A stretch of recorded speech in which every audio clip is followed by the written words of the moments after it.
Good morning, all of you. This is Shiva Banerjee. Thank you, Joydeep, for your good introduction. I also wanted to associate with Bengal Library Association for quite a long time and was planning to show you some demo for DSpace after actually yesterday last webinar's talk. There were some queries which has asked that could you please show us some live demo and all these things. So I thought that it would be a good option to show you some demo on installation and some configuration so that you can also get a feel of it, that and also once this webinar is ended, you can also refer while you install DSpace in your system in your college. But before that, I just wanted to answer some of the questions which have been asked last webinar. Not all the questions, but there are 4 questions which I thought it would be good to answer. One is somebody has asked that presently we have Koha system in our institution. Is there any provision to perform IDR in Koha platform? If yes, how it is possible? Yes, the answer is yes, it is possible. It can be done. It is very much possible with Koha, but you need to understand that Koha is for managing a library. Koha is for managing your physical resources in your library. There may be some digital resources, obviously, but what is an idea? In last webinar, my main aim was to make you understand what is a digital repository, what is an idea. So it has digital contents and it has metadata, it has all those features which I have discussed in my last webinar. So if Koha or any other software has all those features built in, then it is yes, IDR can be developed with that software. This is my answer. So if you can configure Koha in that way, which tallies with DSpace and everything, so you can proceed with Koha. Koha can be used as a digital repository software. Yes, the next question is, what is the default user interface in DSpace? There is nothing called default user interface. There are 2 user interfaces in DSpace. One is what called XML UI, another is JSP UI. As I have told you, these 2 are the interfaces. So initially, when DSpace was very old, when DSpace was first launched, it was only JSP UI, and at that time the Java, that time the interface was also not so good to make each and every people understand. The configuration installation was very difficult to perform. There was no such community support, there was no proper documentation also in DSpace, so it was installed at that time. But the interface at that time, it was JSP UI. This is our old interface, and later on when a Mannequin project was launched, and in it has developed an interface of using XML, and it was named as XML UI. Later on it was integrated with DSpace, maybe after DSpace 3 or something like that, it was integrated with DSpace. But initially in DSpace 1.x series, the XML UI was not a part of DSpace. XML UI used to Mannequin was the software which needs to be installed, and DSpace was to be configured to access Mannequin as a front-end tool. Now the second question, it can be installed only in Linux. Yes, I have answered this question in my last webinar. It said yes, it could be installed in Linux as well as in Windows, but the main problem is in Linux you have options that our scripts, first of all, our scripts will work in Linux only, and in Windows if you install, it could be installed. There are a bit kind of a different commands needs to be executed, but if you are going for a digital repository for an institute, I would suggest that go for Linux, because first of all Linux is much more secure than Windows. This is what I feel for Linux. But Windows, it requires frequent upgradation, maybe frequent patching of softwares and all these things, which may make your repository not configured, or which may make your repository a bit unstable. So better is you work with Linux. Fourthly is the installation steps may be shown practically. This is what I need to show today. So today our agenda will be installation of DSpace 6 in CentOS 7.0, 7.x you may say. 0 maybe 1, 2, 3. If you upgrade, it will be a 1, 2, 3, 4, 5 and so on and so forth. And we are using currently a 64-bit operating system where we are going to show you the installation of DSpace. Understanding communities and collections and items. This is very important, that you understand what is a community, collection and an item. This is very important for everyone to understand this one, because people mainly say that I have a collection, but it actually refers to a community, which is, if you speak or you speak say I have collection of items, yes, this is acceptable. But if you are talking in the concept of DSpace, you need to mention, because collection is a keyword in DSpace, so you need to mention what is a community, what is a collection, and what are items. Now I will go for some data entry forms, which are also very much important for designing your data entry screen and all these things. Metadata entry and content upload I will show.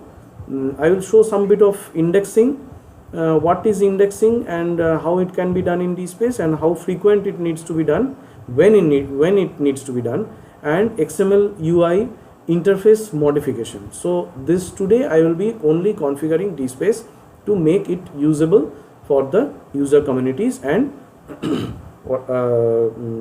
to all the users, right? So let us start with the demo.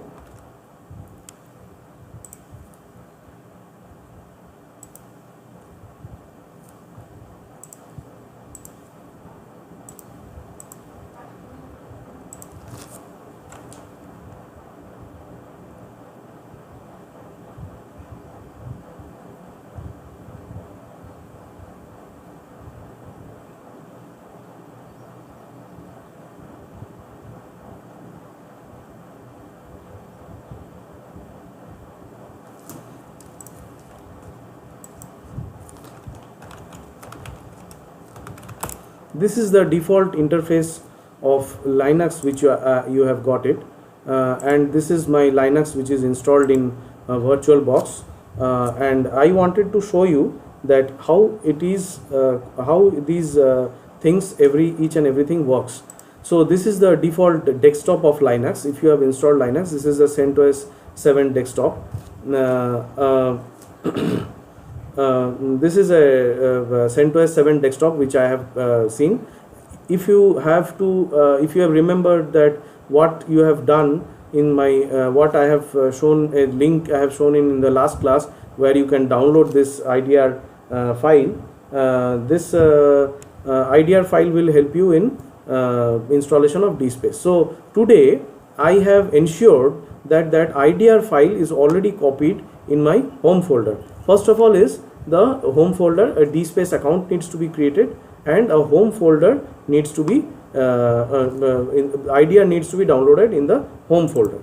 So in this home folder I am showing you, this is the desktop, and this is the IDR.iso which I have downloaded from the portal, the link which I have given you. This has DSpace 6 and all the prerequisite softwares which are required to install DSpace. Now if you extract this IDR.iso into a folder called IDR, this you need to do by clicking. If you right click over this IDR.iso, you will see extract here link. Extract here, a pull down menu comes up and pop up menu comes up, sorry. Here you will find extract here link. So if you click on extract here, you will get a file called idr.tar.gz. This is the file which has all the links. Why we have created it ISO is that if you are burning it in a CD, that will make you easier to burn, so that you can use it for so that you can use it anywhere else. You can copy it to a CD and you can use it in your institute. Okay, so okay, before proceeding, what I would say is that please ask all your questions in the chat so that I can answer time to time, right? And one of my friend, Mr. Sujan Shah, is already there.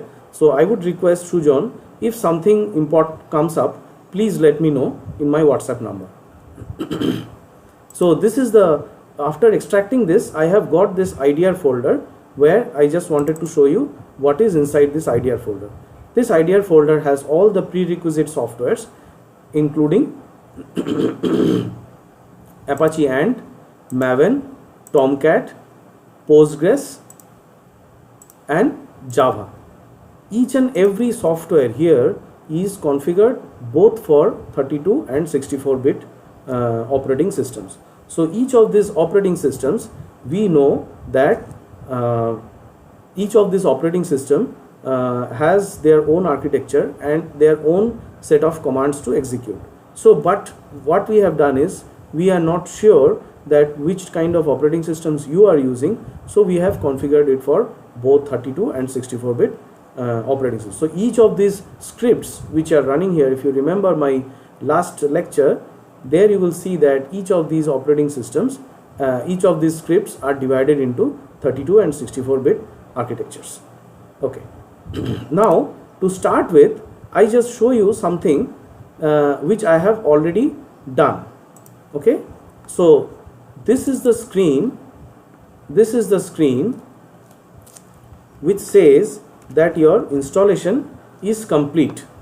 Build successful will come, creating an initial administrative account, and again to confirm all the things which you have done. Here after all these things is done, it will come Tomcat started. So you are sure that this Tomcat has started and you can access DSpace. But it may happen that after executing all the scripts, you see that Tomcat has started, but this build successful did not came. So you understand that all these scripts were not executed successfully. If all the scripts are executed successfully, then build successful will surely come. So before that, I just wanted to show you all the commands, how to open up a terminal to issue the commands, right? So I open applications. There is a window called there is a menu called applications. So I click on applications and go to favorites. On the right side I find terminal. If terminal is not here, so you can scroll down some more menus over here. So terminal is located in terminal is located under favorites only, right? So I have opened terminal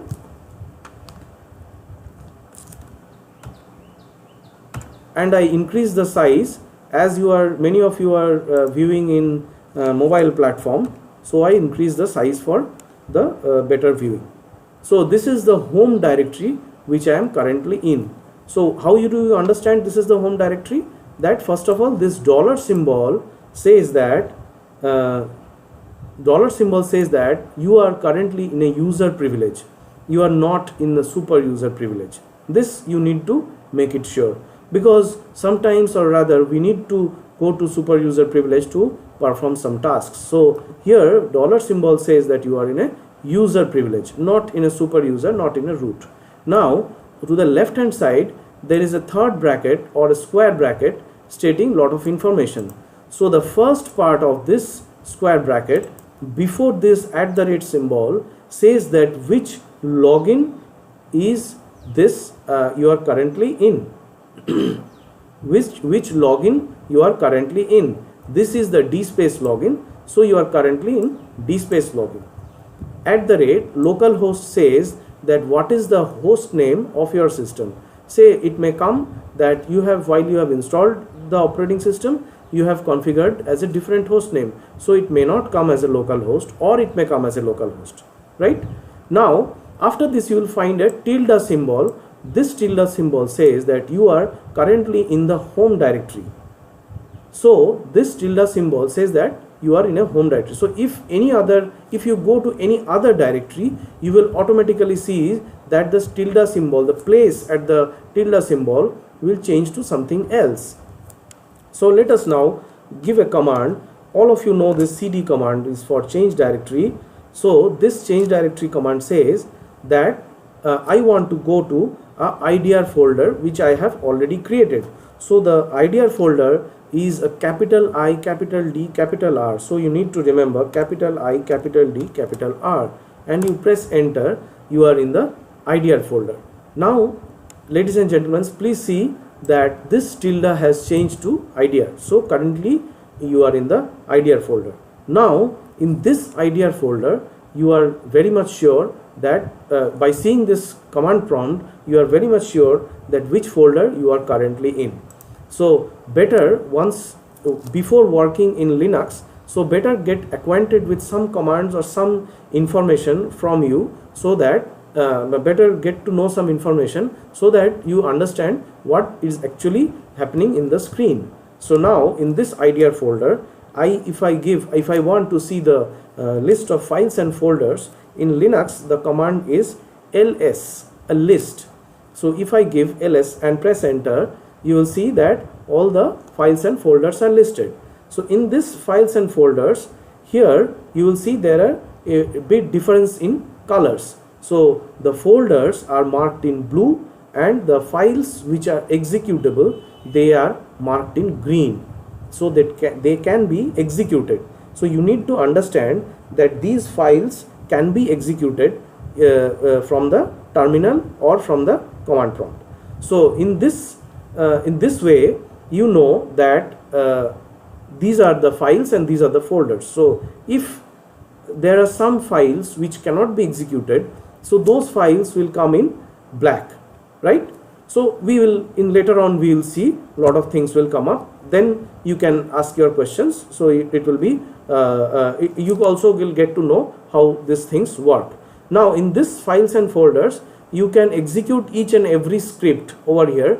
Those are ended with a .sh. sh is the shell script which can be executed once everything executed from the terminal prompt. Now here I have told you in my last class, if you remember, that the first command which needs to be executed is env64.sh. So if you want to execute any command, the first thing you need to do is ./env64.sh. So if you give this command and press enter, there will be no output, but background of this environment variables which are required for this software to install, this will be this environment variables will be set. What is an environment variable? This environment variable actually helps you get to the path of the particular software. So wherever the softwares are kept, you can directly reach to the softwares using this environment variables, which is set now. Now the next command is, which we need to give, is copy64.sh. If I give again, my process is to /give copy64.sh. So I give this command and press enter. It will take some time, and the files required for the dspace to install will be copied in their respective folders, because you know we have copied all the folders in the IDR folder, but now these files are to be copied into the operating system folders to get the things execute. Now after copy64.sh is executed, then what you need to do is you install Postgres, which we have already done. PostgreSQL is installation is very easy. Thus only next is done. Installation is over. Here only one in between, two things you need to remember. Sorry, two things you need to remember. One is the putting a password. Once asked for, that password will be dspace123, and at the end there will be at the last step of PostgreSQL, it will ask you to install a software. You need to uncheck that and proceed with the installation of PostgreSQL to complete the PostgreSQL. Now after this copy 64.sh has finished, we will go to PostgreSQL and check. But before that, we need to understand that one more command is required over here, that is source space env64.sh. but here you need to remember that there is no / is required. So in this thing, because source is a command of Linux, so this is not required. So the command is source then env64.sh. so once you give this, the env64.sh is set for this particular session, right? Now after this, my command is to test whether all the commands have entered, all which I need to do has been entered properly or not, right? So we need to do like we need to check with a test command to see what environment variables or whatever we have done it correctly or not. To test this, use /test.sh. so test.sh and press enter. You will see that this output comes up and says that everything has been installed properly with proper path name and everything, path and architecture and everything was set properly. Now you can go for the installation. So installation starts with /install.sh. This is the command where we start the installation of dspace. So each and everything, if you have configured correctly, then install.sh will work. But before giving install.sh, I just wanted to show you something else, that how do we have configured Postgres. So in this applications, if you come to Postgres 9.5, which I have installed, in this Postgres 9.5 you will see pgadmin 3. In this pgadmin 3 is the interface of PostgreSQL database RDBMS software. So once you click on pgadmin 3 comes up with a symbol of an elephant. Now in this pgadmin 3, there on the left hand side you will see a PostgreSQL 9.5 is there. So in this PostgreSQL 9.5, once you double click, it will ask for a password. This password is the password which you have given while installing dspace. So this password is dspace123. So if I give this password and press OK, PostgreSQL logs in. PostgreSQL are connected to the database. Now pgadmin is connected to the database. Now in this you will see that on the left hand side you will find login roles and databases. So this login roles has dspace and Postgres, and databases have dspace and Postgres. So these we are not will not work with the Postgres login or the databases Postgres database. What we will do is we will put a right click over login roles. We'll say that new login role. We'll create a new login role. But as this login role is already created, I just wanted to show you the screen where everything, this kind of thing happens. So let us create a new login role, but ultimately we will working with the dspace database which is currently installed and configured. So let us click on this new login role and give a role name called something else. Here we have already given dspace, so we use dspace1. Let us give the role name as dspace1. But please remember, the first thing you need to do is to create a login. Create a login, not the database. You need to create a login first, then the database. So the role name is dspace1, and then the definition. In this we are currently in the properties tab. To the top you will see a definition tab where you click and give the password for dspace1. We give dspace123 as the password. It will be asked 2 times, so dspace123. But you remember how do you enter a password? Is using a single index finger. That is one of the golden rule. Please remember this golden rule. This golden rule will save you from lot of typos and lot of errors which are generally occurred by the first time installers, right? Now after this is created, you come out and say OK.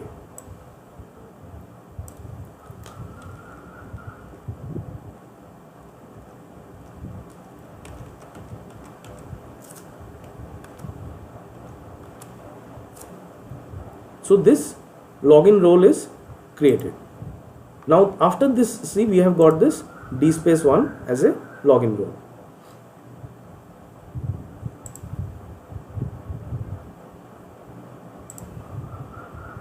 Let us go to the full screen mode so that we can see everything properly. Right? Now let us come to the databases. So right click over this databases and say new database. You are creating a new database. So this new database, while you say in the name section, give the database name as dspace1, as we have given dspace already as a database. So let us give dspace1 as the database. Just below it you will see a owner box where you will find all the login roles which has been created. So in this dspace1 database we are setting the owner as dspace1 only. Now after this you say OK and come out of this. So what we have done is we have created a login role called dspace1 and a database called dspace1, and the owner of dspace1 is dspace1 as a login. Right? Now you click on the right click over dspace1, not on the databases.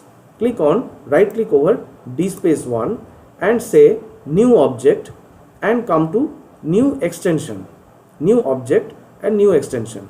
So in this new extension you will see the new extension which is required for dspace 6 installation. So the new extension is pgcrypto. pgcrypto is the new extension. You click on this down arrow, you scroll down a bit. Once this pg comes, so there is a extension called pgcrypto. If you can see, it will be better. pgcrypto is the new extension, right? Once you click this, OK button comes at the bottom. You click on OK and the database is set for installation of dspace 6. Right? Now I close this window after the installation and setting the PostgreSQL commands. Now after this, once this installation is over, after you see that everything is over and this build successful comes, build successful, and you ask for creating an initial administrator account, and there you say any email address. See what the email address which I have given is admin@dspace. So this admin@dspace email address says that this is not a proper email address. If you say that this is what is this an email address? So I would say that no, this is not an email address properly, because email address also have a domain name.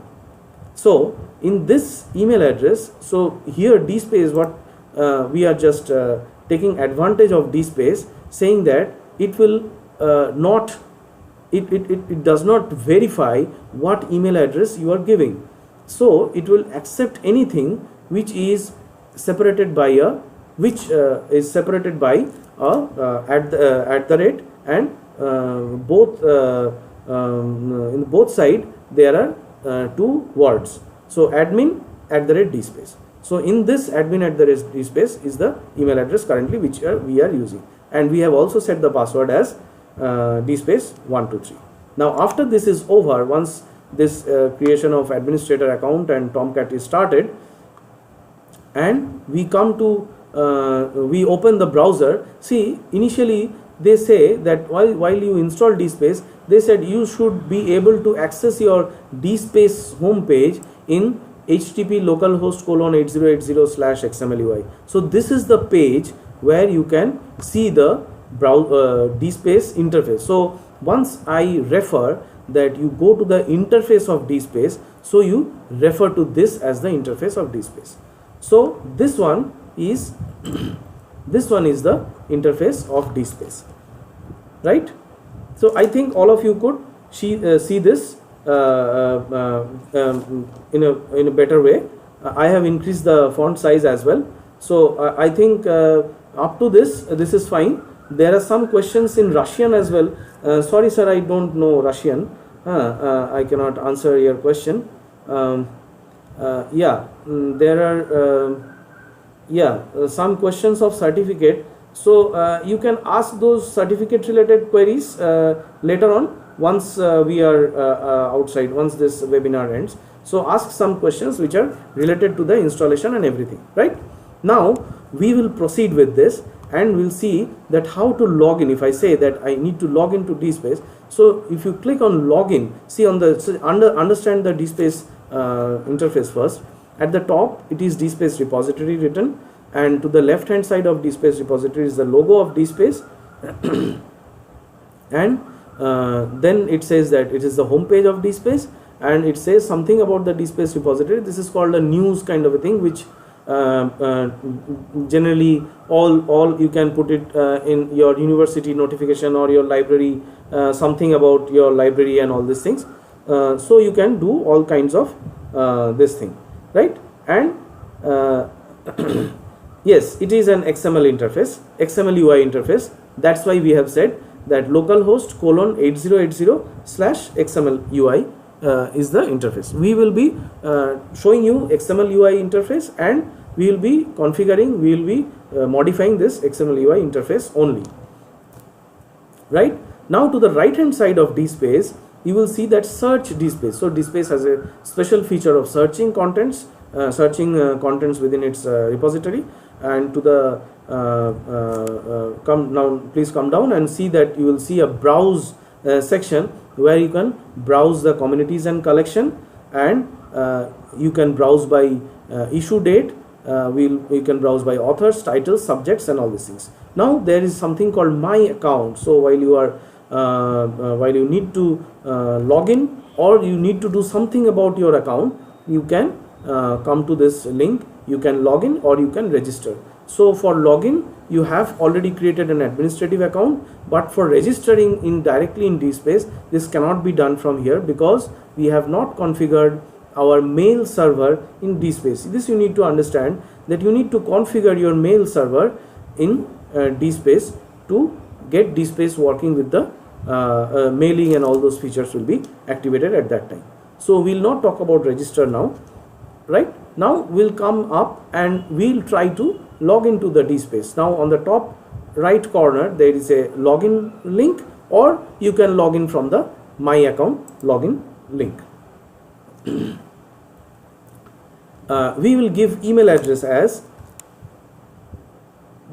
admin@dspace is the login ID, and the password is dspace123. right? Now we have given this one. Now all these things we will be, after giving this, we will sign into the DSpace. It asks me that whether I want to remember the password. I say okay, no, not required, we will do it in a later way. Now in this DSpace, while after we are logged in, see some changes have been occurred in the screen. Some more write up has come up. Now you will see on the right hand side, logout has come out in place of login. To the left of it, you will see that profile DSpace admin. So this is the DSpace admin page, which you understand. Now browse remains same. My account has logout, profile, and submissions. Now come to the a bit lower. There you will see context, where you can create a community. Then comes the administrative panel. As you are an administrator, So you can see the control panel, people's, groups, authorizations, content administration, registries, etc., etc. So right, we have seen that all these things are the new things which have come up in DSpace. Now in this idea folder we have something else. We have something else that is called a tutorial. So I come up to this idea folder and I show you that what are the folders which are currently here. So all this Apache Ant, Maven, Tomcat, DSpace source, DSpace installation, Java, M2 tutorial is a folder here, and some other folders are also there. So let us go into this tutorial folder. There you will find two other folders, download and PDF. So if I go inside PDF folder, there you will see DSpace workshop.pdf, a file is there, which the file I have already opened this file, and it is a presentation kind of a thing. So where the steps have been mentioned very meticulously. So every step has been written, so you can go through these installation steps, and finally the DSpace will be installed and run, and everything is mentioned. Tomcat start stop commands, everything is installed. Now the DSpace installation ends, which we have already done. Now we come to the submission workflow of DSpace. So in this I just wanted to show you something, that what is the concept of a community and a collection. Right now in this community and a collection, please see this slide very carefully. We have community, under which we have subcommunity. A community can also have a collection. Collection has item has bitstream metadata licenses. A subcommunity again has a collection again has an item, and item again has metadata, bitstream and license. So what is the concept of this community and collection? So if I ask you what is the concept of a community and collection, can you refer me something physical? So let us come in a bottom up approach. Now let us start from item. Let us start from an item. Like, what is an item? What is an information? Or what is a item in a DSpace? Or what is an item in our context? Say let us have a content which is a physical content, which I have, which is written, a piece of paper, and that is the content which I have. Now the piece of paper, where can I put this piece of paper? This piece of paper can be put in a file cover. So I have filed that paper. Then maybe it is an office order, maybe it is a report, maybe it is something else, whatever it is, but it is a piece of information written on a piece of paper. Now this paper I can put it, first I need to put this piece of paper in a file cover. And where do I keep this file cover? I can put this file cover in my almirah, in my drawer, in my filing cabinet. Where this filing cabinet exists? In a chamber, in a room. Where this room exists? In a building. Now try to understand that this piece of paper cannot be kept in a room. This piece of paper cannot be kept inside a building just on the floor. It cannot be kept like that. So this piece of paper needs to be filed first. So this piece of paper is your item. You need to put this item in a collection only. This file cover is an collection. So this collection you need to put where? In a drawer. Take the drawer as a subcommunity. This drawer or the filing cabinet or the almirah, it is again the subcommunity. It exists in a room. Sorry, the room is the subcommunity. Now this room exists in a building. That building is the community. That building is the top level community which we are talking about. Now let us ask some questions, that whether I can put the piece of paper in a room. No, I generally do not do it. I generally keep the piece of paper always in a file. So I will always put an item in a collection, or I will always look for an item in the collection. Now ask questions like a building, a room, a almirah, all these are communities, subcommunities, communities, all these are communities and subcommunities. But Once it has come to a file cover, that is the collection which I have said. So this file cover, do we put another file cover within a file, do we put one file cover within another file cover? We never do it. So that is the collection. So there is no concept of a sub collection. So sub collections are very much, sub collections are does not exist. So sub community exists, but sub collection does not exist. So please remember this, that sub collection does not exist, but a community sub community exists. You can have a building, you can have a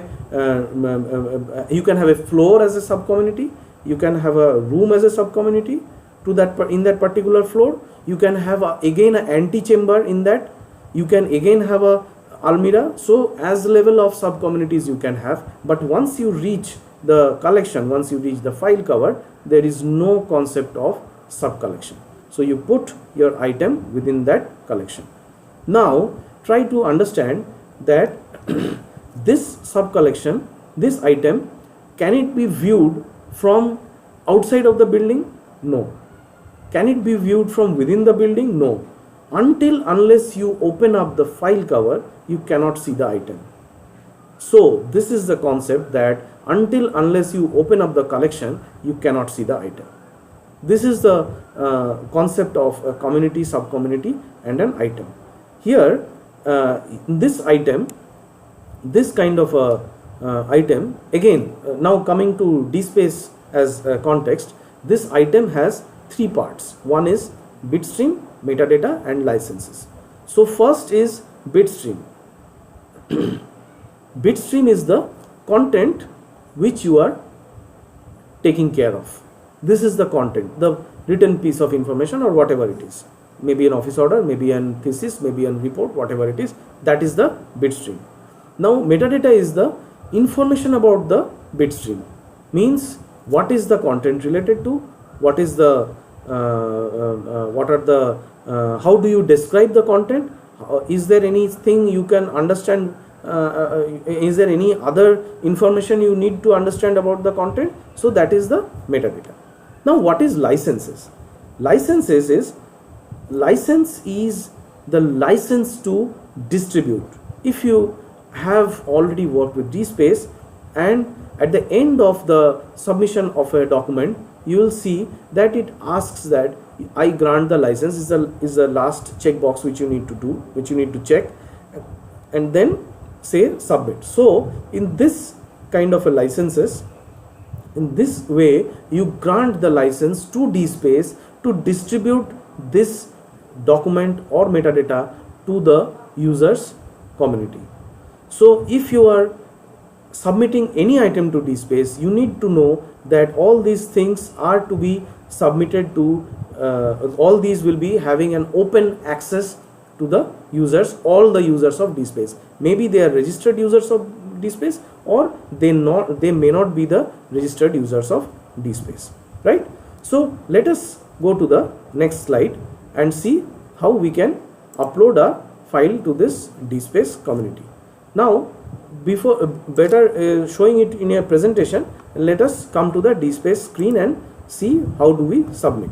Now first of all, the top level community or the building which we are going to create. Now the building, to create a building, we need to create a top level community. On the right side, this context menu, if you click on create community, you will see that a metadata of the community comes up. Edit metadata for the new top level community. So in this top level community, better give a name as, say, Department of Computer Science. So this is the name of the community. So don't think that the name of the community doesn't accept a space in between. No, that is nothing related to the name of the community. This name can be anything, any text, but make it short so that it is understood properly and it is also viewable in a screen. You can put a short description to this community. Below this, you can have an introductory text. so that people, once they get inside your community, they understand what this community is actually having, and what this community is actually you are trying to say, or what are all the items this community actually has. So you can have an introductory text. So I am not going through all these things. You can have a copyright text as well. All these items are non-copyrighted, all these items are copyrighted, whatever it is, right? You can have a news, and you can also upload a logo for this particular community, right? Now you say that there are two buttons, create and cancel. So you click on create. Now this community is created, and after this community is created, now we again come back to the edit metadata page of this community. Now in this community if you scroll down, I have already all the metadata. It gives you a second chance to see know if you want to enter anything else. So if you are not entering anything else, let us return to the main page. Now if you have in the main page, then in this main page you will see that this community has been created. Now if I want to create a community, now you understand that if you are building, your building is there, now you want to make a room or in this building, you need to get inside that building, right? So in this building, if you are going inside this community, then you can see that you can create a sub community. Come to the right, and in the context menu, see the context menu has changed. Now it says that you can edit this community, you can export metadata, create collection, and create sub community. So there are two options: either you create a sub collection, or you can create a collection, or you can create a sub community. So in this sub community, let us create a sub community. So after I click on this sub community, see the name has come. So let us create a sub community called PhD thesis. So this sub community deals with the PhD thesis of the Department of Computer Science and Engineering. So I have created a sub community. It is the same as the community, and just come to the bottom of your screen, scroll to the bottom of your screen and say create. And again this community screen has come up, where you are again scrolling down and say return, so that it understands that okay, your community creation and editing metadata step is over. Now you see that this is the Department of Computer Science is your first level, top level community, and PhD thesis is your sub community. Here it is understood. Now let us go into this sub community and create a collection. Now I go inside PhD thesis directly, and to the right side, as I am in a sub community, I can create a sub community or a collection.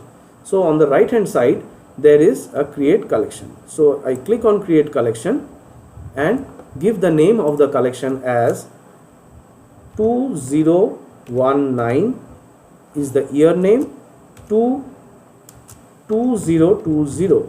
So the PhD thesis which are deposited or submitted in the year 2019 and 2020. So this is the name of the collection I have given. I come down again, I scroll down and say create, and what next? Again I will scroll down and say return. Now in this screen it is clearly understood that which is a community and which is a collection. See, communities are in bold and collection is in normal font, right? So here now what I will do is I will show you how to upload a content. So let us go inside this community, let us go inside this building and find out whether we can create a whether we can submit an item into this community or not. Now we are going inside the Department of Computer Science.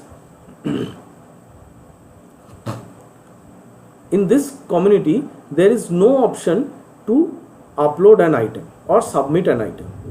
Now what I do is I go inside the sub community and check whether I have an option to upload an item. But here also I did not find any option to submit an item. But once I go inside this collection, what I see is a submit an item to this collection. Submit a new item to this collection.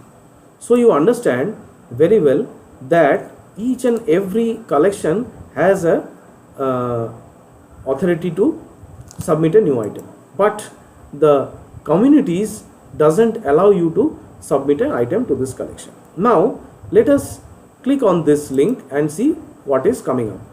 Once I click on this link, I have a data entry form in front of me where I can upload or type in the metadata, upload the item. Now in this metadata entry form or uploading a item, there are 4 steps. First is you type in the metadata, you upload a content. First step is you type in the metadata.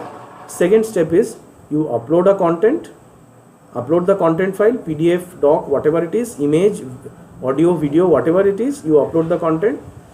Third step is you review the content, that whatever metadata you have entered and whatever content you have uploaded, both are correct.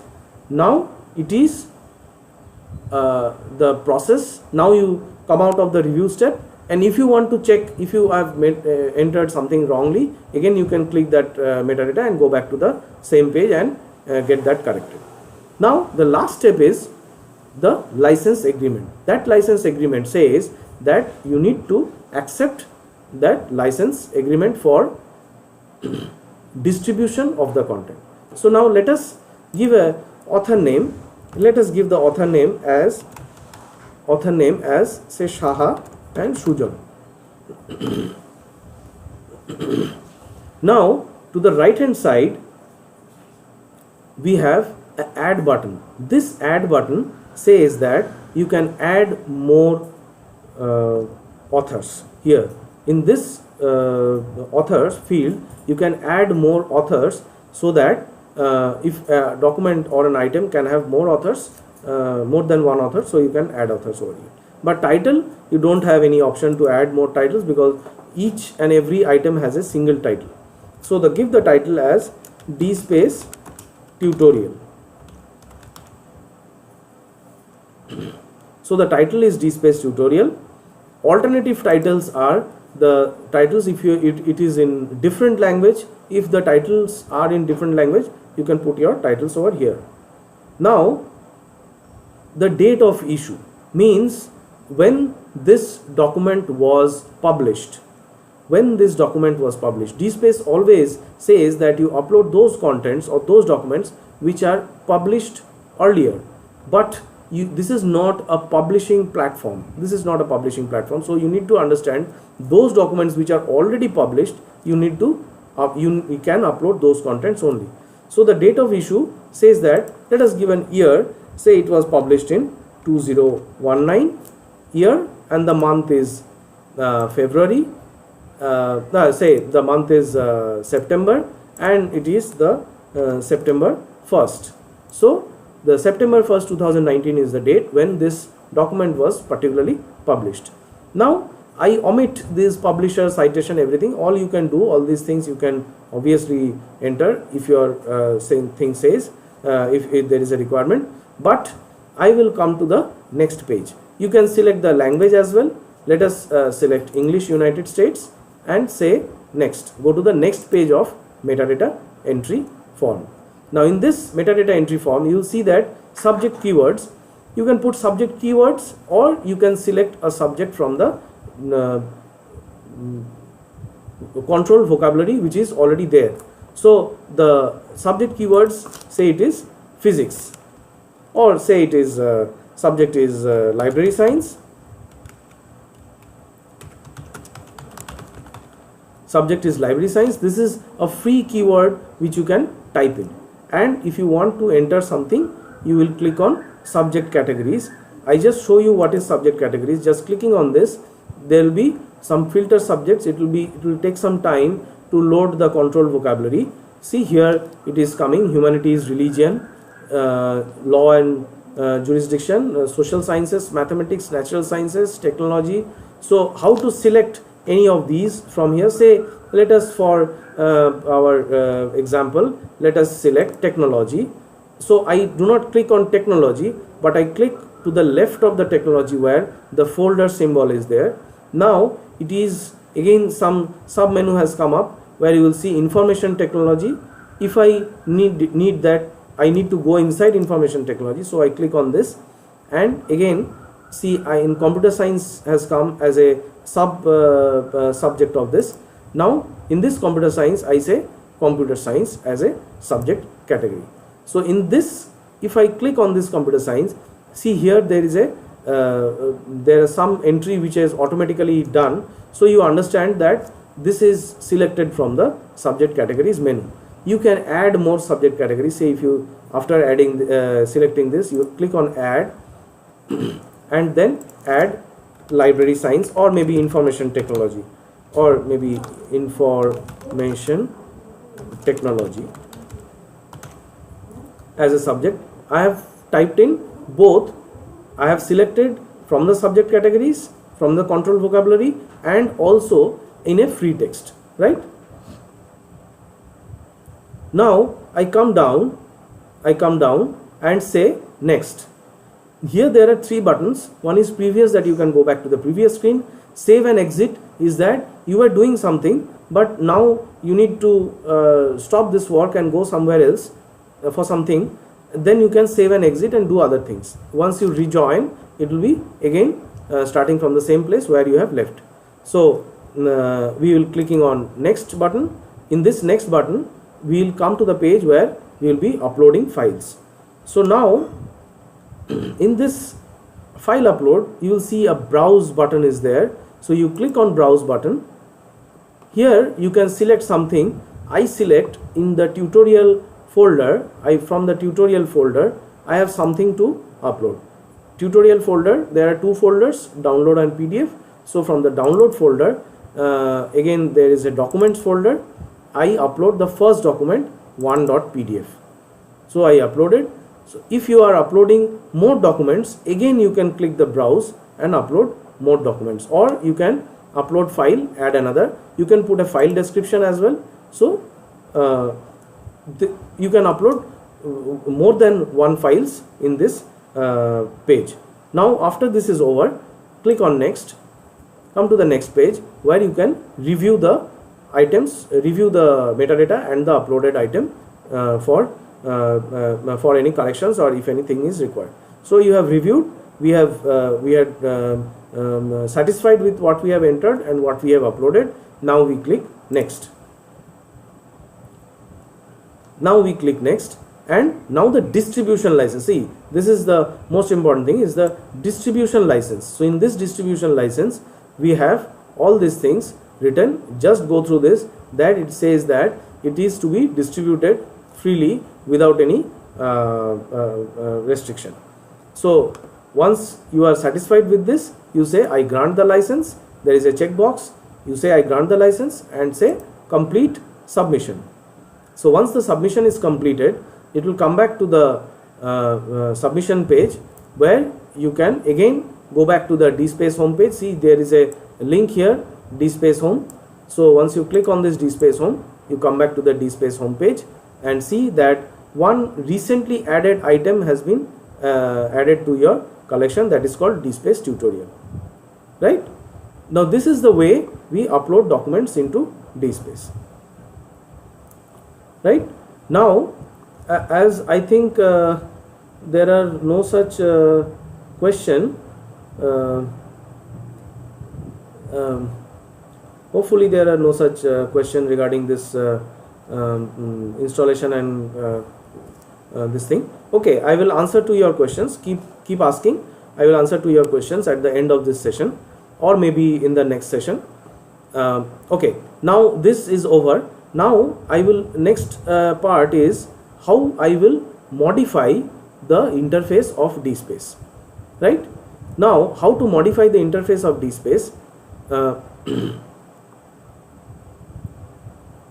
Now in this presentation, in the PDF file which I have shown you earlier, in this PDF file, if you go to the last more or less. Here some interface, user interface modification is there. So in this interface modification, let us do some logo change. Say I want to change the logo of DSpace over here.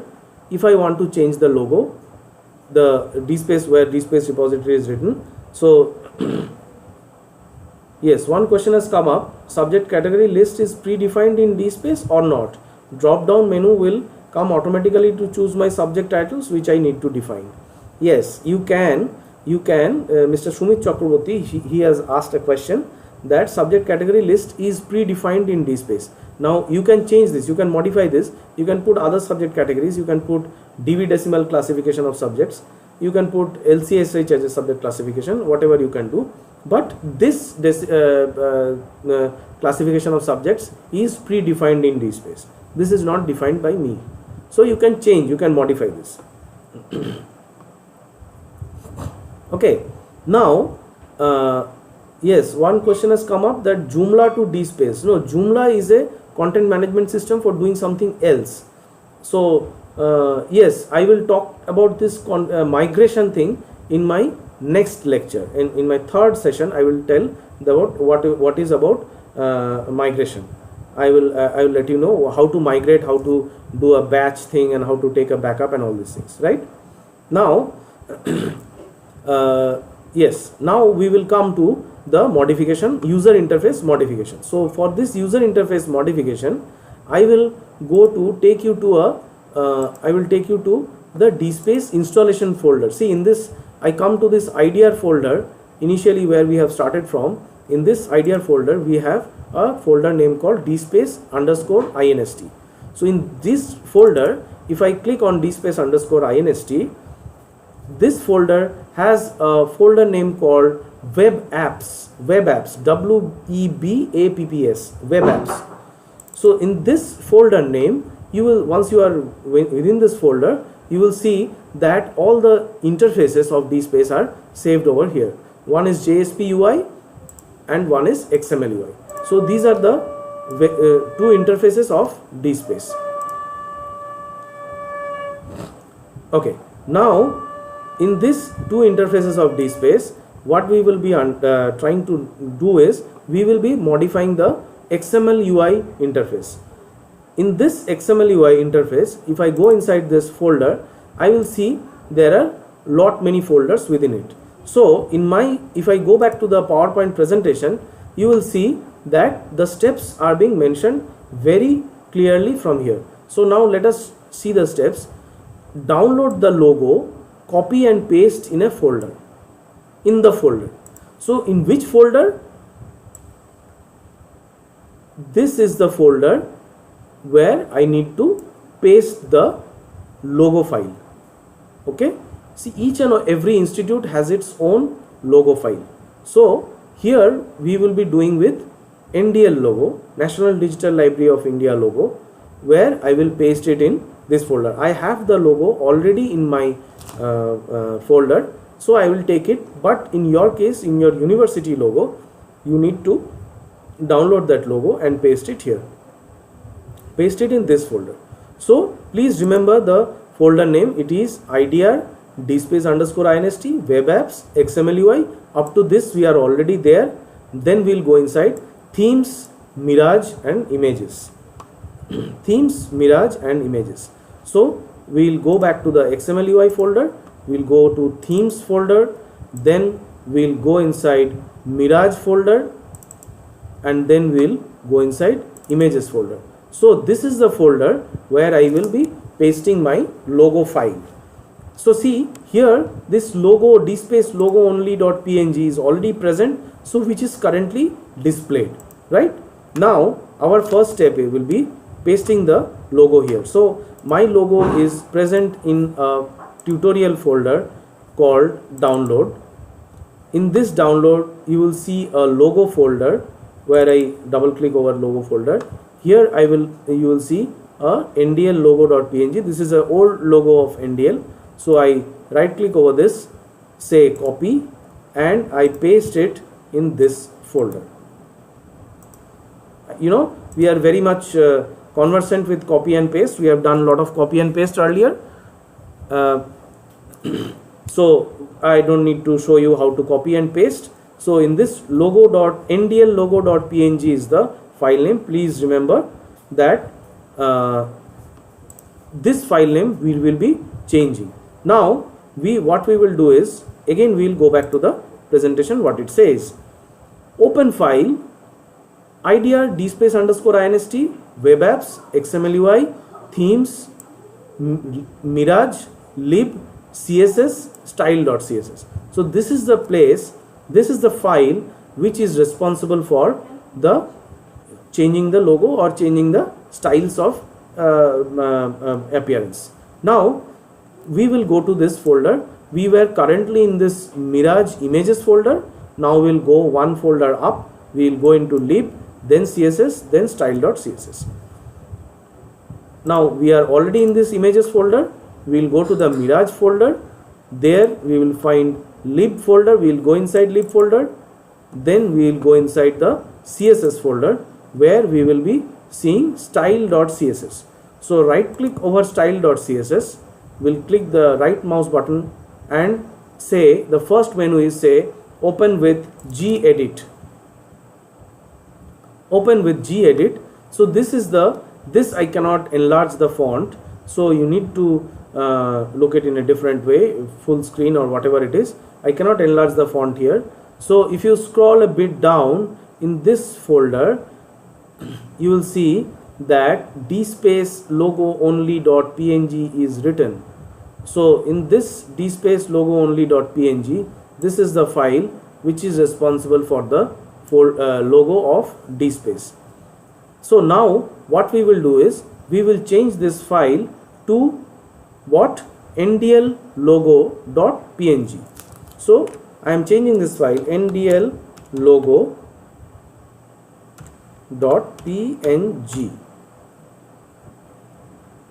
So just to verify that there are two L's, ndl and then logo L. So I have changed this file style.css. Now after I change, what I need to do is save. To the right hand side you will see, at the top right hand side you will see that save is there, save the current file. I have clicked on save. Now what I will do is, I go back to the dspace screen and see the magic that this ndl logo has come up. I refresh the screen, but you can see while I refresh the screen, yes, the logo obviously has come up, but it is showing 1/4 part of the logo. So in this 1/4 part of the logo, how can logo be adjusted? Say somebody wants, somebody have a bigger logo, somebody have a logo in a portrait mode, somebody have a logo in a landscape mode. So it is quite difficult for institute to redesign a logo once this is not done. Okay, now what we will do is we will go back to the style.css file. In this style.css file, you will see that there is something called, in this ds header logo part, you will see that something called width and height, which is just above this place where ndl logo.png exists. So in this width and height, let us change this width and height to something more. If I change this 48 to say 100, and I change this 50 to 120. Now let us see what happens. Now I save this and again come back to the screen and refresh the screen.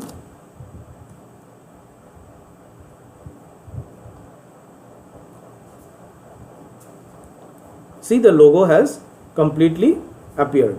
Now the logo is a full screen, a full logo where you can see the full of it. Now in this part, in this one, what you need to do is, you need to think that this logo, now I have enlarged the size, now this logo is accommodated, but it may happen that this you have such a logo which is very much bigger in size, and you cannot accommodate that logo in this. So you need to understand that logo must be in a reduced size so that it would be accommodated. Say a logo which is occupying half of your screen doesn't look nice. Okay, so you need to understand that this logo will not help. Okay, now what we will do is, this is the logo change with what we have done. Now the second thing which we will do is changing the user interface. Now in this user interface, first is changing the background color of header. User interface modification, second part is changing the background color of header. In this background color, we will see that again this style.css file needs to be opened, and we need to go to this header.wrapper where the background color is mentioned. Now we'll change the background color. Now in this background color, how to change this background color? In this CSS style.css which is already opened, see in my first lecture some golden rules were there. In one of those golden rules it was written that do not close any windows if it is open, minimize it, right? So you need to understand that each and every golden rule was written after having so many workshops held and so many errors faced, right? Now in this same DS header, same style.css, what we need to do is we need to go to this DS header wrapper file. So in this DS header wrapper, let us see where is this DS header wrapper. Yes, we have found it. DS header wrapper is this one. So which color it will change? It will change this color over which the dspace repository is written. Now if I change this color, so which color should I choose? I can give this color code. You know that if you search in Google, you will see this color codes are available, right? And also you can give a name, color name as well. Let us put some color name as say black. If I write black over here and I save, and again I come back to this dspace home page, I refresh and I see that the your background has changed to black. Now so this can be done. Now what? Now I will change the message. So some localization of dspace. So what is this localization? Say you are creating a repository in Hindi. Now if you are creating a repository in Hindi, you need to have, intend to have an interface fully in Hindi. Now you have been asked that okay, you can have an interface in Hindi, but each and every content in your file should be in Hindi. Now you have see that okay, if I want to write in Hindi, is it possible in dspace? You are worried that okay, I have been asked to write in Hindi, but I don't know whether this will work in dspace or not. So what you do is you come up, you just open up dspace and see whether you can write in Hindi or not. Now where to write in this? Now what do our PowerPoint presentation say? Go to IDR dspace_inst web apps XML UI. Up to this you are Now within that i18n and then messages.xml is the file where you need to go and type in the messages. So all the message which dspace wants to give you is present in messages.xml. Now where you need to change? You can change anything over here, but we will change this dspace repository. I will give it National Digital Library of India or NDLI, I will write NDLI, right? Now first of all we will open this file and see what is there. Now what I do is, I am in CSS file, I come to XML UI folder. In this XML UI folder you will see I18N is present. In this I18N you will see messages.xml. This is the first file over here. Right click over this and say open with gedit. This file has been opened. Once this file is opened, I give a search to this file. I give Ctrl F and type in dspace repository. D and S both are capital. See, in this dspace repository, D and S both are in capital, repository are capital. So let us search in this DS capital, PACE R capital, repository. So there are two results, one of two is there. So I click on the down arrow, it has come to the 2 of 2 results. This is line number, the line number is 2170. Line number is 2170. If you come to line number 2170, you will see that dspace repository is written. So in this messages.xml file, in this line you will see, I will just remove this dspace repository and type in NDLI and I save the file. Similarly, as I have saved style.css. Now what I need to do is, should I give here and give a refresh? No, this will not happen because I have changed a file which is already loaded. So what I need to do is, I need to restart Tomcat. Now this is the place where you need to understand very carefully that in some of the cases you need to restart Tomcat. So once you are doing some interfaces modification in style.css file, then you need not do this. But once you are in some other place where you need to making some changes in the configuration, then you need to do the then you need to give a restart of the Tomcat. So the Tomcat restart command is, first make sure that you are in the IDR folder and you did not close any terminals. Then you give /shutdown.sh and press enter. So your Tomcat is switched off. Now you will see that dspace will not work. Dspace will not work. I have told you on the last day that dspace, Tomcat is the horse upon which dspace rides. So if you stop Tomcat, dspace will also stop functioning. Now after this, give a half a minute break after this. Once you give a shutdown.sh, then you give a startup.sh. So again you have seen that Tomcat has started. Now if you come to this repository and you refresh, it will take some time to come up because you have restarted the Tomcat. It will take some time to come out and you will see that dspace repository is replaced by something else.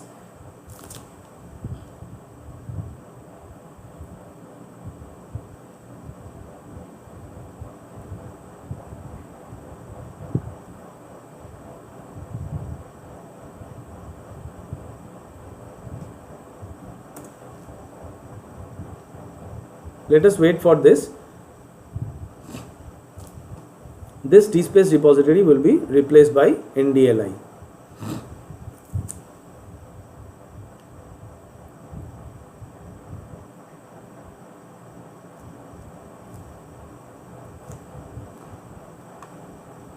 In the meantime, let me show you something else.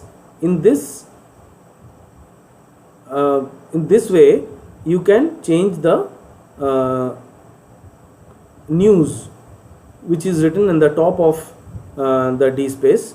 That dspace is a digital service that collects, preserves, all these things are written. So this is the file where you can change the something which is written about dspace. So please go through this. I will show you. I cannot show each and every step because there is a time limitation, and also say you are conversant with XML files and all these things, then you can also understand that these files have you can change the theme. Here we are using Atmire Mirage theme, you can change the theme from here, right? Now let us see here and whether it has changed. No, it is still moving, so maybe it will take some more time to change. Now all these things are there. Now let us see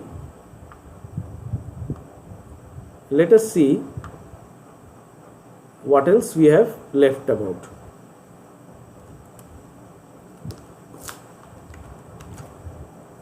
Let us come back to our agenda.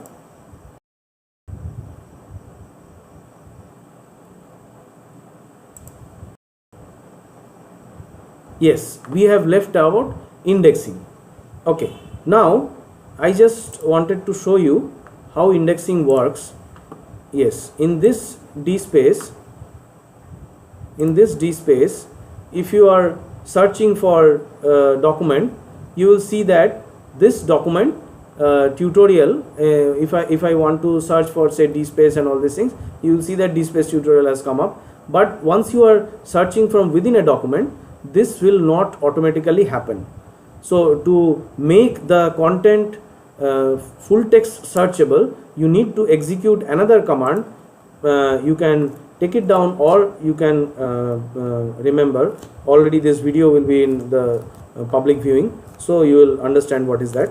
So here the command is dspace _inst as that is the installation folder of DSpace, then a right /, then bin, then DSpace,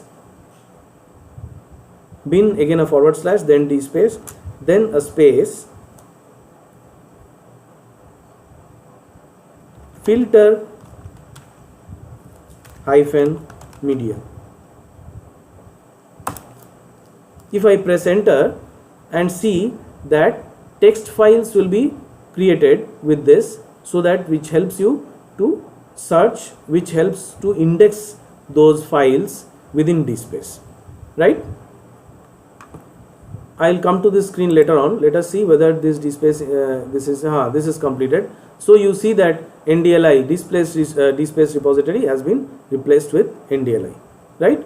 So this has been modified, and also let us come to this screen and see that, see this file 1.pdf. If you remember that we have uploaded 1.pdf, a text file is created 1.pdf, and a JPEG file is also created. So my question is, why this JPEG file is created? To all of you, please answer me in maybe in the live chat, or maybe somewhere else in my answer, or to Sujan, whosoever it is. But I am saying that this PDF file creates a text file which is for full text indexing, and please let me know why this JPEG file is created. Okay, this is my question to you. Now let us end this one and come to the to answer your queries.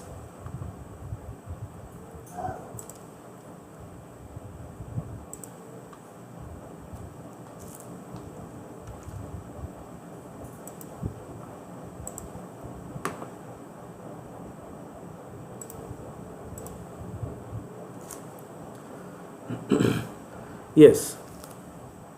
So now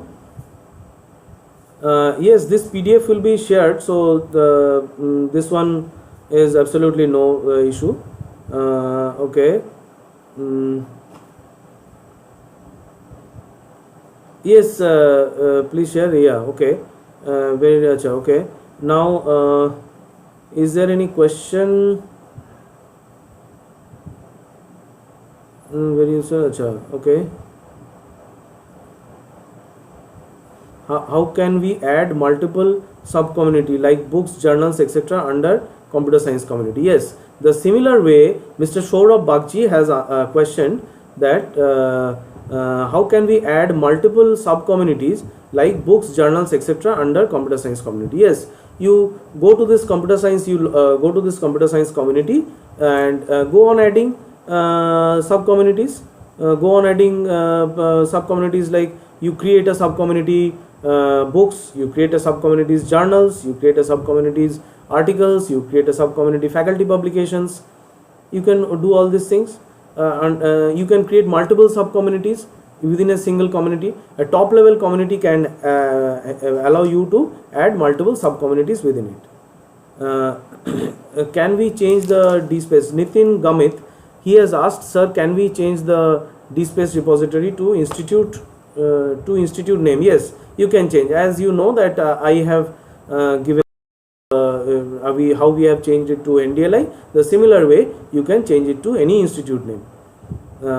Please provide learning studying material. Yes, actually once you are downloading this one, downloading the idr.iso file from the link which I have given you. Okay, just please wait, I just share you this link of IDR. Wait, where it is available. You know, in National Digital Library portal they have two pages. One is the national ndl.itkgp.ac.in or ndl.gov.in, whichever it is, and another portal which is there is ndlproject.itkgp.ac.in. So if you visit that ndlproject.itkgp.ac.in, there you will find lot of information about NDL and lot of information about the project. So I would request you, please do find some time to visit that page so that you understand what is NDL about and how we are functioning, what are the how and who are the content providers to NDL. And you know, in this COVID-19 lockdown situation, NDL, whole team of NDL is working from their home, and they are doing a marvelous job of doing like JEE students, and JEE materials are hosted, students learning from them. We have daily hits into NDL page is around more than 1.5 lakhs. So you just understand how important is National Digital Library of India page.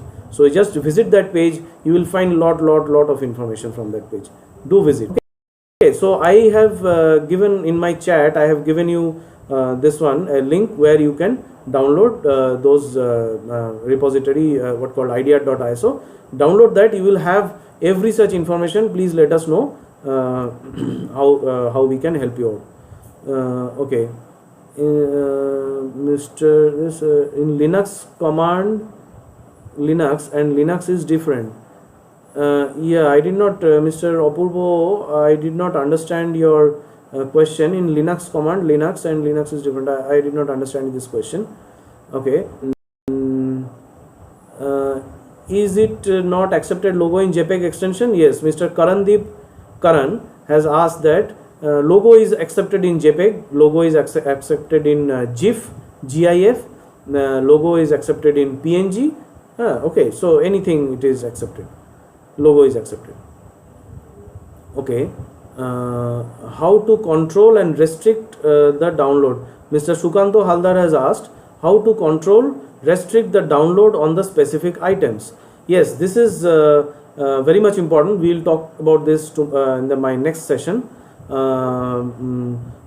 This is very much important. We can restrict, like actually you need to understand that DSpace allows you to download each and every content without any restriction, but you can put a restriction over that, right?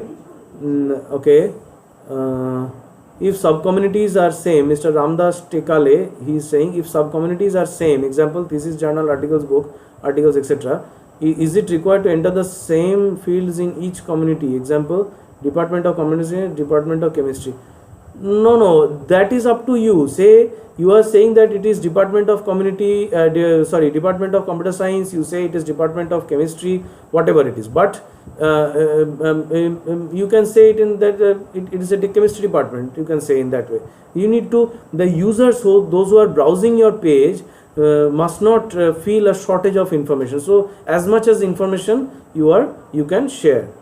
Yes, Isha Arya, can we also paste the URL of image in the IDR file instead of downloading the logo? Paste the image in the IDR file. I did not get you, but what I understand, this Isha Arya has asked, can we also paste URL of the image in the IDR file instead of downloading the logo? Yes, we need to download the logo. No, the directly pasting the URL will not do. What I understand is your logo is hosted somewhere else and you want to paste that logo here. No, giving directly the URL may be that your DSpace is not connecting to that URL currently, so your logo will not get displayed. So better is that download the logo and put it up there. That will be a better way to do it. Bashobi Manna has asked, every system must need backup for disaster. Yes, madam, yes, disaster recovery thing is very much required. We will discuss it in my next session. Yes, you should take backup regularly. Mr. Dr. Apurva Jyoti Mojumdar, I know you. You said that you should take backup regularly. How regularly, we will discuss in the next session. How much it is regular? Metadata is the info about the recorder. Bitstream is the original item to be uploaded. Yes, PDF file, rightly. Dr. Apurva Jyoti Mojumdar, you have said it correctly. Metadata is the info and the bitstream is the file, content file which you are uploading. Right? This is very much true. What is the relationship between metadata and bitstream? Yeah, this is Mr. Dr. Apurva Jyoti Mojumdar has made a correct differentiation between these two. Yes, AMI has, I don't know what is her name or his name. Sir, please explain how to grant permission of logging and viewing for different user. Amit Roy. Acha, his name is Amit Roy. Okay, fine. So yeah, see, DSpace as it is concerned, it will not allow, it does not restrict anyone from viewing its content. But yeah, if you are restricting the view of a particular content, then yes, DSpace allows you. DSpace wants that person must log in to view that content. Say a particular content has been restricted from viewing by anybody. Now if you restrict that content, you need to allow that this person needs to view the content. Only this person, or only the administrator can view the content. So the person needs to log in to the DSpace using that credential, then only he or she could view the contents. Rightly said.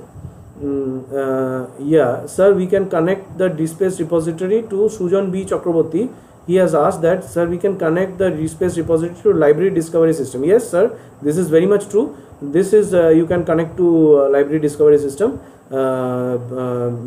If you are using what called some library discovery softwares, you can obviously connect. That's a very good question, Mr. Sujan B. Chakraborty.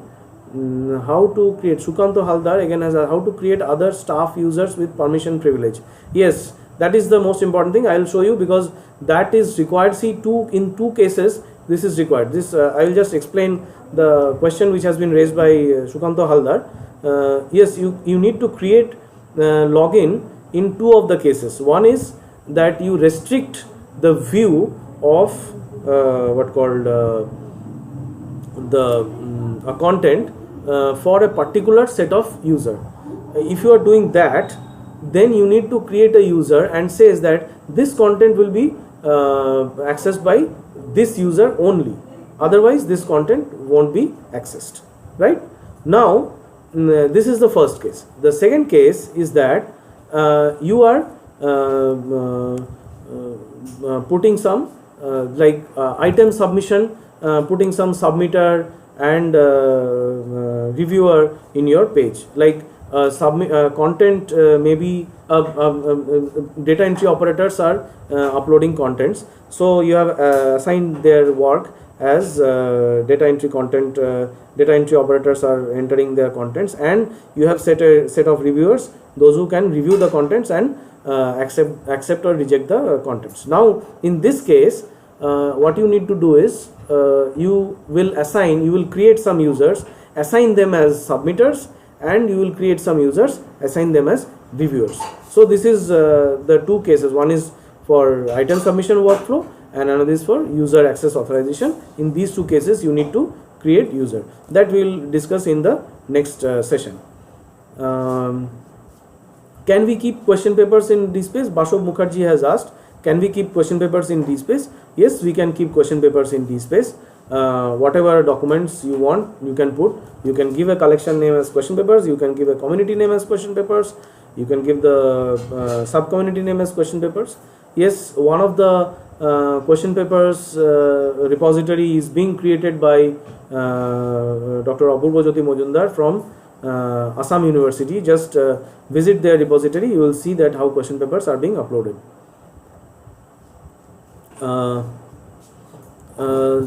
Karandeep Karan, if I am not ticking on the license, what about it? Yes, if you are not clicking the license, if you are not granting the license, DSpace will not allow you go forward. DSpace will not accept your document or metadata.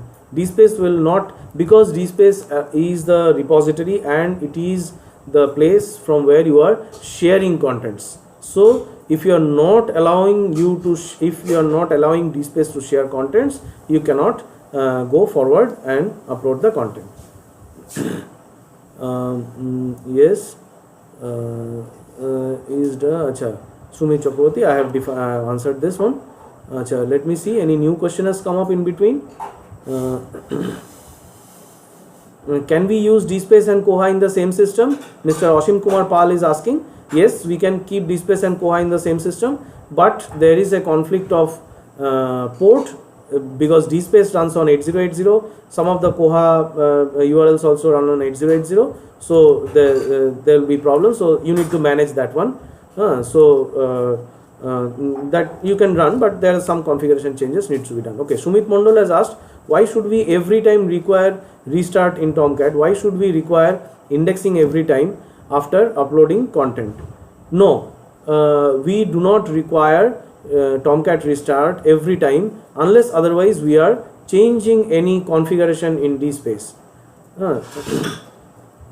Yes, this one is true, that why should we, first question is why should every time require restart Tomcat? I have answered it. No, we are not restarting Tomcat every time, only when we are making configuration changes we are restarting Tomcat. And next question is why we should require indexing every time after uploaded content. Yes, we are not requiring to index, we are requiring index or filter media after every content is uploaded. Why? Because we need that content to be filtered or that content to be full text indexed. That is why to extract the full text we need to index the we need to run this filter media command. So if you do not need that, you have uploaded some scanned files, do not need to run filter media, because metadata does not needs indexing. Only if you are extracting full text content, those contents which are born digital, please remember those contents which are born digital can be full text indexed, otherwise those contents are not, cannot be indexed. Right now what you need to do is you need to understand that every metadata you are uploading will be indexed automatically. So you need not run a index. Say you are uploading some scanned files, so need not run your filter media at that time, because scanned files anyhow will not be getting indexed. Yes, okay. Yes, Bashobi Manna has answered it rightly. Media filter create JPEG thumbnail for branded preview JPEG, right? Everyone should give a applause to her. Bashobi Manna has given the correct answer. Yeah, Akash Gaonkar, he has asked, sir, can we upload old question papers? Old question papers? No, means I did not understand. Old question papers, yes, you can upload, whether you can have a scanned copy of that, digital copy of that. Okay. Acha. Okay. Any question? Z39 for client server distribution cataloging facility provide? Yes, it provides, but that needs to be configured. Karandeep Karan has asked, in DSpace Z39.5 client server distribution cataloging facility is provided. Yes, it is provided, but that doesn't come in default, so that needs to be configured. Kunal Chakraborty has asked, which is most user friendly between Greenstone and DSpace. See, if I ask you, a friend of yours, maybe a school friend of yours, and a college friend of yours, who is more friendly to you, what will be your answer? Please give me that answer, and I think that is the answer to your question. Kunal Chakraborty, he has asked, sir, which is the most friendly between Greenstone and DSpace? So this is, once you answer that, among your school friend and your college friend, who is most friendly to you? So just give the answer, you will understand that is my answer to your question, right? Okay, so Badal Kumar Thakur has asked, what are the technical requirements of installation and configuration of DSpace? Physical record around 1 lakh. Technical requirements for yes, sir, you please give me a mail. My mail address is present with Mr. Sujan. Just drop me a mail, I will answer that there. Another question, is that possible? Shonat Kumar, Dr. Shonat Kumar Bishwas has asked. Another question is that, is it possible to run Sol 2.0 and DSpace in the same computer system or not? Yes, please see that DSpace runs default. By default, DSpace runs on 8080 port, but it can be configured on 80, but the default port is 8080. So anything which is running on 8080 needs to be will be having a conflict with DSpace. So refrain from using those softwares which run on 8080. Just like Koha also has 8080. For everything you run with DSpace in a same computer, you need to have a need to configure all those things. Topon Barui is asking, sir, is there any drawback of DSpace? If any, please highlight. Yes, there are lot many drawbacks of DSpace.